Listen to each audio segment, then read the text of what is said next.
Bonjour à tous, j'espère que tout le monde va bien. On va continuer l'étude du catéchisme du Spirago. On était rendu au deuxième point sur le purgatoire, qui est démontré par Jésus-Christ et par tous les peuples, et même par la raison.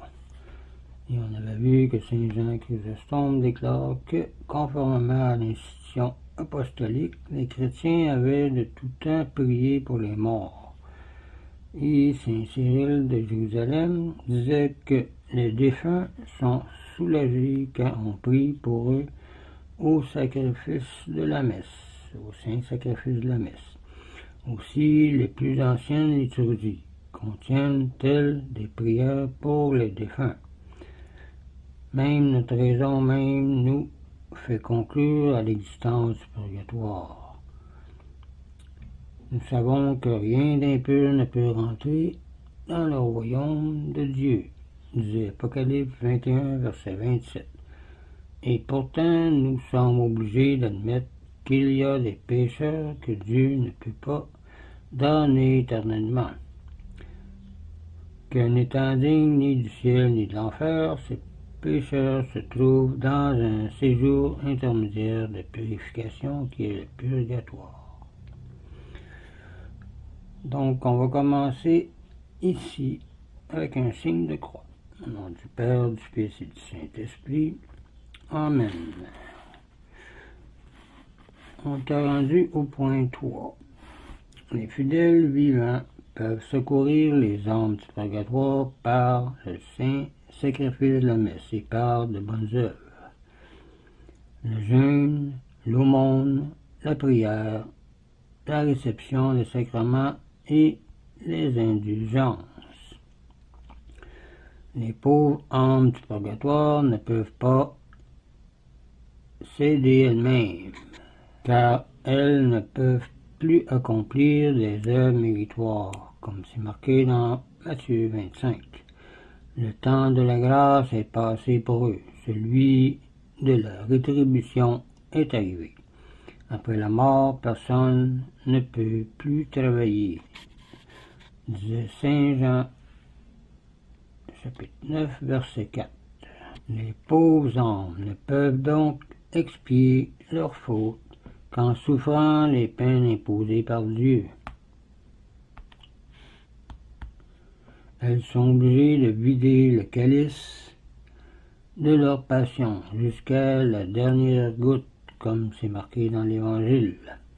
Elles sont traitées comme les fils de Dieu sur le calvaire auquel, malgré ces horribles tourments, le Père n'envoya aucune consolation, à tel point qu'il s'écria « Mon Dieu, pourquoi m'avez-vous abandonné ?»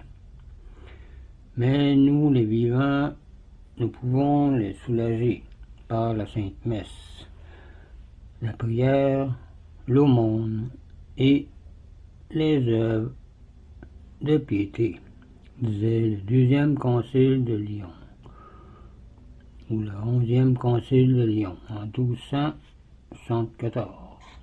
C'est le saint sacrifice qui leur porte le secours le plus efficace, disait le concile de Trente,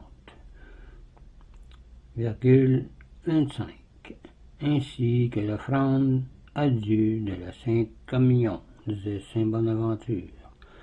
Ce ne sont pas les pleurs qui secourent les défunts, mais la prière et l'aumône pour eux, disait Saint Jean Chrysostome. Pour guérir de sa vaine douleur une mère qui ne cessait de pleurer son fils, Dieu lui envoya un rêve. Elle vit une troupe de jeunes gens se dirigeant vers une ville magnifique, mais elle n'y vit pas son fils. Il était loin derrière eux, misérable, fatigué, les vêtements trempés. Interrogé par sa mère, il répondit « Je suis mouillé par tes larmes inutiles, mère. Pense à donner de l'aumône pour moi, à faire célébrer le saint sacrifice de la messe. » La mère, en se réveillant, changea ces stériles regrets contre un amour chrétien, disait Louvet. Charger le cercueil de couronne, couvrir ses vêtements de crêpe sont devant Dieu complètement inutiles, si l'on y ajoute des bonnes œuvres. Il faudrait mieux convertir en aumône ces marques superflues de deuil. Les prières tirent d'ailleurs leur valeur non de la longueur, mais de la piété. Un seul mot, disait Jésus à Gertrude, venant du fond du cœur, soulage les pauvres âmes plus que la récitation mécanique d'une foule de psaumes ou d'oraisons, comme un peu d'eau pure où l'on frotte sérieusement ses mains, les purifie plus qu'une masse d'eau qu'on y jette au hasard.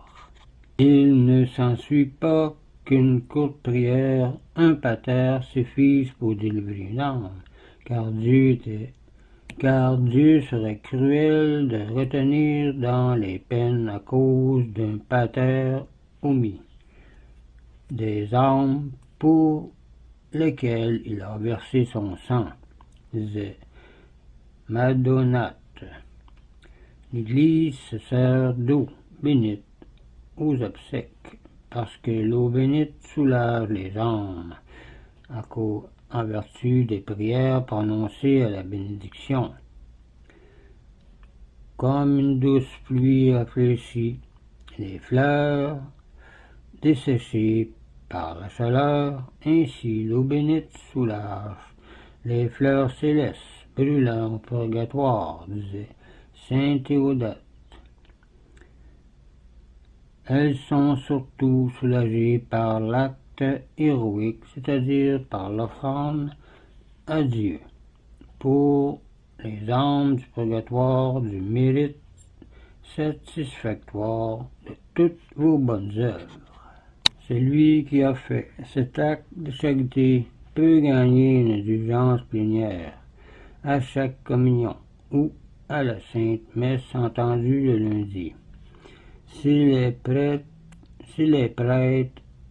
il y a tous les jours la concession de l'autel privilégié, disait le pape Pie IX, le 13 septembre 1852. Les parents des défunts sont plus strictement obligés de les soulager. C'est à eux que s'adressent les paroles de l'Écriture suivante. Ayez pitié de moi, vous, au moins mes amis, car la main de Dieu m'a touché. Voir Job 19, verset 21. Souvent, Dieu a révélé à des parents le triste sort de leurs défunts. Prisonnière à Carthage en 202, Sainte Perpétue vit en songe son jeune frère de 7 ans. Il était dans un endroit sombre, couvert de souillure et altéré d'une soif ardente. Elle pria pour lui avec ferveur et bientôt il réapparut plein de joie et de beauté en songe. Sainte Élisabeth de Thuringe, ayant reçu la nouvelle de la mort de sa mère, la reine Gertrude de Hongrie, elle s'adonna aussitôt aux œuvres de pénitence les plus austères, se donna même la discipline, mais elle eut la consolation de voir bientôt sa mère lui faire part de sa délivrance, disait Louvet. Personne cependant ne doit s'en remettre aux œuvres à accomplir par les siens après sa mort. Il faut songer au proverbe « Loin des yeux, loin du cœur ». Les bonnes œuvres faites après notre mort nous aident relativement fort peu. mais une seule messe entendue avec piété durant la vie est plus utile que de laisser de l'argent pour en dire sans après notre mort, disait saint Alcène. Un petit flambeau porté devant nous éclaire plus qu'une torche portée derrière nous, disait saint Léonard de Port-Maurice. Dieu estime à une plus haute valeur une petite pénitence volontaire faite dans cette vie qu'une peine rigoureuse et involontaire dans l'autre. Comme un peu d'or vaut plus que beaucoup de plomb, disait saint Bonaventure.